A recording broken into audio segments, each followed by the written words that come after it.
সম্পূর্ণ তেল ছাড়া আজ আমি আপনাদের জন্য এতটাই মজার একটা টিফিনের রেসিপি নিয়ে এসেছি যে আপনারা একবার খেলে এর টেস্ট কিন্তু ভুলতে পারবেন না।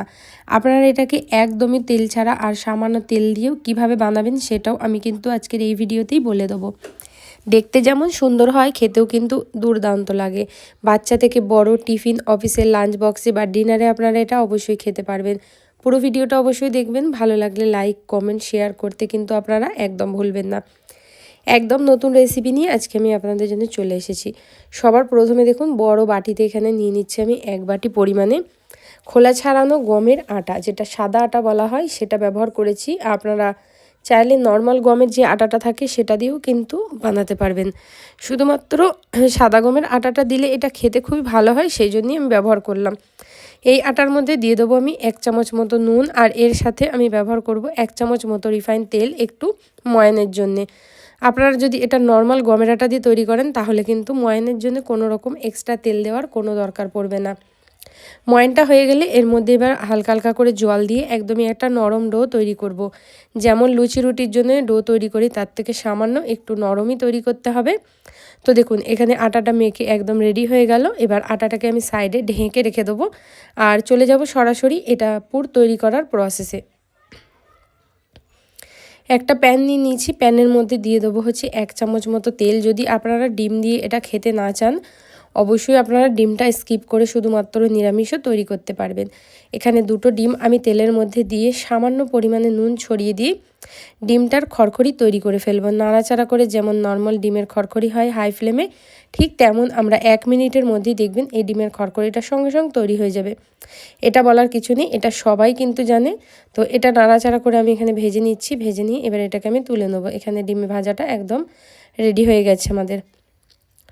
তো বন্ধুরা, যদি ভিডিওটা এতক্ষণ ভালো লেগে থাকে অবশ্যই একটা লাইক করে দেবেন, আমার চ্যানেলটার সাথে থাকবেন। যদি ইউটিউব থেকে দেখেন চ্যানেলটা সাবস্ক্রাইব করবেন, আর ফেসবুক পেজ থেকে দেখলে বন্ধুরা অবশ্যই পেজটা ফলো করবেন।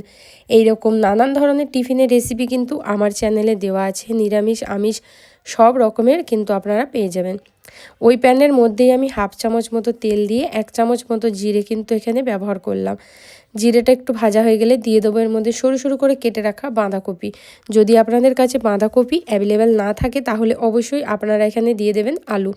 সরু সরু করে আলু কেটে রেখে দেবেন, দিয়ে আলুটাকে এই জিরার মধ্যেই দিয়ে ভাজা করবেন। হাই ফ্লেমে দেখবেন যে বাঁধাকপিটা ভাজতে ভাজতে কিন্তু বাঁধাকপির কালারটা একটু আরও লাইট গ্রিন কালার হয়ে যাবে, ঠিক এই রকম। তখন এর মধ্যে ব্যবহার করতে হবে হচ্ছে 1 চামচ মতো নুন। নুনটা দিলে কপিটা কিন্তু খুব তাড়াতাড়ি গলে যাবে আর সুন্দর একটা ক্রাঞ্চি ভাব কপির মধ্যে চলে আসবে। নুনটা দিয়ে নাড়াচাড়া করে দিয়ে বাকি জিনিসগুলো এবার এর মধ্যে আমি অ্যাড করে দেবো। খুব সহজে কিন্তু এটা বাড়ির জিনিস দিয়ে আপনারা তৈরি করতে পারবেন, খেতে কিন্তু অসাধারণ হয়। বাচ্চারা যদি খায় তাহলে অবশ্যই গোলমরিচের গুঁড়ো দেবেন, আর যদি আপনারা পছন্দ করেন তাহলে কাঁচা লঙ্কা ছোটো ছোটো করে কুচি কুচি করেও কিন্তু কেটে এর মধ্যে ব্যবহার করতে পারেন। দিয়ে দেবো আমি এবার এখানে 1/2 চামচ মতো হলুদের গুঁড়ো, দিয়ে এটা খুব ভালো করে আমি নাড়াচাড়া করে মিক্স করে ফেলবো।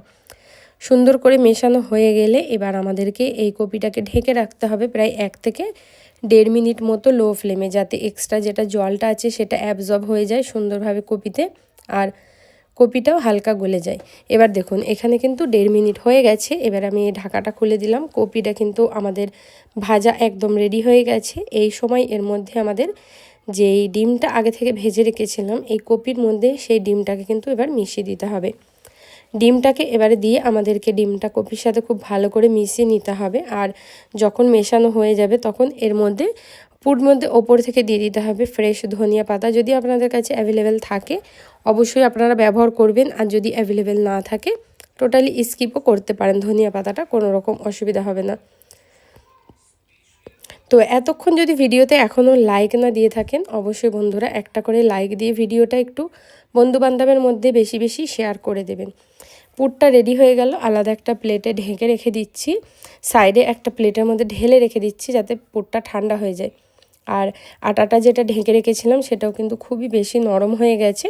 এবার এ থেকে ছোটো ছোটো লুচির মতো লই কেটে নিয়ে এবার হাতের সাহায্যে প্রথমে এভাবে একটু গোল করে নিতে হবে, দিয়ে এটাকে বেলতে হবে। আমি প্রথমে কিন্তু চাকির মধ্যে তেল লাগাতে ভুলে গেছি, তাই আমি উপর থেকে একটু তেল দিলাম সামান্য। কোনো রকম কিন্তু শুকনো আটা দিয়ে এটা বেলবো না, তেলটাকে আমি সাইড করে নিচ্ছি। এটা দিয়ে কিন্তু যতগুলো আমাদের টিফিন হবে আমি সবগুলো টিফিন কিন্তু তৈরি করে ফেলতে পারবো। দিয়ে এবার হাতের সাহায্যে এইভাবে আমি দিচ্ছি, ফেলিয়ে দিচ্ছি। যদি আটাটা একদম আরও নরম হয় তো তাহলে হাতের সাহায্যে ফেলিয়ে কিন্তু আমি আরও বড় সাইজ করতে পারতাম। আমি এখানে এবার হালকা করে বেলে নেবো যাতে এটা খুবই পাতলা হয়ে যায়। এটা যতটা পাতলা হবে ততটাই কিন্তু এটা খেতে ভালো হয় আর টেস্টি হয়। তো বেলনির সাহায্যে কিন্তু আমি এইভাবে লম্বাটে করে এটা একদমই পাতলা করে একটু বেলে নেব। পাতলা করে বেলে নেওয়ার পরে হাতের সাহায্যে আমি আরেকটু টেনে টেনে এটাকে একদম বড় সাইজের লম্বা রুটির মতো করে দিয়েছি। আর এবার এই রুটিটা তৈরি করা হয়ে গেলে এবার এই রুটির মধ্যে আমাদেরকে দিয়ে দিতে হবে হচ্ছে পুর। যে পুরটা আগে থেকে তৈরি করে রেখেছিলাম সেই পুরটা ঠিক সাইডে এরকম লম্বা করে দিয়ে দিতে হবে। লম্বা করে দিয়ে এবার এটাকে রোল করে দিতে হবে। এই পুরটা ঢেকে সুন্দর করে লম্বা রোল করে দেবেন। এটা বানানো কিন্তু খুবই সহজ, আপনারা যখন তখন এটা বানিয়ে তৈরি করতে পারবেন আর খেতে কিন্তু খুবই মজার হয়। আপনারা চাইলে বেশি করে তেল দিয়েও এটা ভেজে একদম মচমচে করতে পারবেন আর তেল ছাড়াও কিন্তু এটা তৈরি করতে পারবেন। এবার দেখুন এটাকে ঠিক এইভাবে হাতের সাহায্যে আপনাদেরকে রোল করে ফেলতে হবে। সুন্দর করে রোল করে এই লাস্টে একটু চেপে এর সাথে মিশিয়ে দিতে হবে যাতে এটা চেপে দিলে খুলে না যায়। তো এবার দেখুন এটা হাতের সাহায্যে চেপে একটু আমি এরকম চওড়া করে দেবো টিফিনটা। একটা টিফিন এখানে খুবই সহজে আমাদের তৈরি হয়ে গেল। এইভাবে আমি সবগুলো টিফিন কিন্তু তৈরি করে নিয়ে দেখাচ্ছি। সব টিফিনগুলো তৈরি হয়ে গেছে। এবার আমি অপর দিকে একটা প্যান গরম করে নিয়েছি। এবার প্যানের মধ্যে সরাসরি একটা একটা করে টিফিন দিয়ে দেবো। আমি প্রথমে 4টে বেলেছিলাম, সেই 4টেই আমি প্রথমে ভেজে নেবো, ভেজে আপনাদের দেখাবো। মিডিয়াম লো ফ্লেমে এটাকে ভাজতে হবে, হাই ফ্লেমে দিলে কিন্তু পুড়ে যাবে আর ভালো হবে না। হাতে করে একটু চেপে চেপে দিলাম, আটাটা যেহেতু একটু বড় হয়ে যাবে। এবার যখন একদিক থেকে হালকা কালারটা চেঞ্জ হয়ে যাবে তখন এগুলোকে এইভাবে আমি উল্টিয়ে দেবো। এইভাবে উল্টিয়ে পাল্টিয়ে আপনারা সম্পূর্ণ তেল ছাড়া কিন্তু এই টিফিনটা তৈরি করতে পারবেন। আর যদি বাচ্চাদের জন্য তৈরি করেন তাহলে একটু মুখরোচকের জন্য হালকা করে একটু তেল দেবেন, দেখতেও ভালো হবে আর খেতে কিন্তু আরও বেশি মুচমুচে হয়। এখানে কিন্তু আমি এবার সামান্য পরিমাণ তেল ছড়িয়ে দেবো, যেহেতু আমি বাচ্চাদের জন্য আজকে টিফিনটা তৈরি করছি।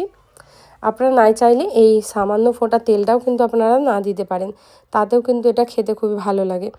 তো এবার আমি তেলটা দিয়ে হালকা করে উল্টিয়ে পাল্টিয়ে এটাকে খুবই ভালো করে একদম লাল লাল করে ভেজে নেব, যাতে এটা খুবই মুচমুচে হয়ে যায় আর একটু কালারটাও সুন্দর এসে যায়। দেখুন এখানে কি সুন্দর একটা কালার এসেছে। তো এইভাবে আমি চেপে চেপে উল্টিয়ে পাল্টিয়ে এটাকে সুন্দর করে আমি ভেজে নিচ্ছি। দেখুন এবার কালারটা পুরোপুরি এখানে কিন্তু লালচে লালচে এসে গেছে। এবার আমি এগুলোকে এক এক করে প্লেটের মধ্যে তুলে নেব, তুলে আমি এটাকে সার্ভ করে নেব সসের সাথে বা যে কোনো চাটনির সাথে, বা শুধু এটা আপনারা খেতে পারবেন, কোনো কিছু দরকার পড়ে না। বন্ধুরা যদি ভিডিওটা একটু ভালো লেগে থাকে অবশ্যই লাইক কমেন্ট শেয়ার, চ্যানেলটা সাবস্ক্রাইব, ফেসবুক পেজটাকে বন্ধুরা অবশ্যই ফলো করে সাপোর্ট করবেন। পাশে থাকবেন, ভালো থাকবেন, সুস্থ থাকবেন। পুরো ভিডিওটা দেখার জন্য আপনাদেরকে অসংখ্য অসংখ্য ধন্যবাদ।